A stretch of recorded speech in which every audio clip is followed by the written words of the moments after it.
Good morning. It is Wednesday, March 17th. Happy St. Patrick's Day. It is day 23. And I left Derrick Knob shelter. Not positive how far I'm going to go. The original plan was to go to this shelter that is 13.1 miles away, and then it's a half mile off the trail. So that's a pretty good day for me. But the latest satellite forecast shows that we're supposed to start getting some pretty heavy rain after 1 o'clock, and I won't make it there by 1 o'clock. So it's I think it's 7:30 right now. But so unfortunately, the next shelter, there's 2 shelters in front. The middle one is only like, so I think it's less than 8 miles. I mean, it's gonna make for a short day, but a lot of my stuff is wet, just mostly from the condensation just in the air at night. My quilt just at the toe box is a little bit wet. Like, I can't feel it. I was totally warm, but it is wet. The inside of my tent is completely wet,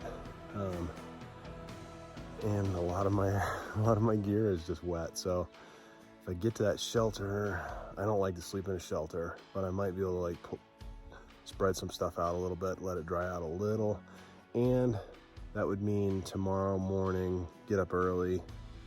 It's only like a 7 or 8 mile day to Newfound Gap, which is where we will try to get a hitch to Gatlinburg, which is like 15 miles away. So that's the plan as we know it right now. I don't know if you can see it, but I got bit by something on my forehead while I was getting water last night, and it ballooned up. I think it was a mosquito, but it doesn't hurt, it doesn't itch. It's just weird. It's just big, and I thought by this morning it would be gone, but I think it's down a little bit. But holy moly, I didn't take any Benadryl or anything like that. I've got some with me, but that's an emergency use thing for me because I'm real sensitive to it. If I take it the next day, I'm just like wiped out, so not so good for hiking. But that's about it. Looks like about to hit the sunset here over these mountains in a second. Did I say sunset again in the morning? I think that's like the second or third time I've done that. Oh my gosh. Yeah, sunrise. No coffee yet. Gonna be beautiful. And yeah, that's all. Talk to you later.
so I'm sure this is going to be noisy, but this is Klingman's Dome. It's the highest point on the Appalachian Trail, 6,600 and some feet. And the view is pretty spectacular. To be honest, I thought it was going to be all clouds and I wasn't going to get any view at all. So this is pretty lucky. It's very cold. I don't know what the temperature is, but it's cold. But yeah. And that climb was like 2.8 miles up, and it was the last bit of it. It was a lot of work. Glad I did it though. Now I go down 3.5 miles or so to the shelter. So yeah, I ended up extending the day to, I don't know, it'll be close to 14 by the end of the day, I think, 14 miles. But that's it for now. Hope you enjoyed the views. I sure did.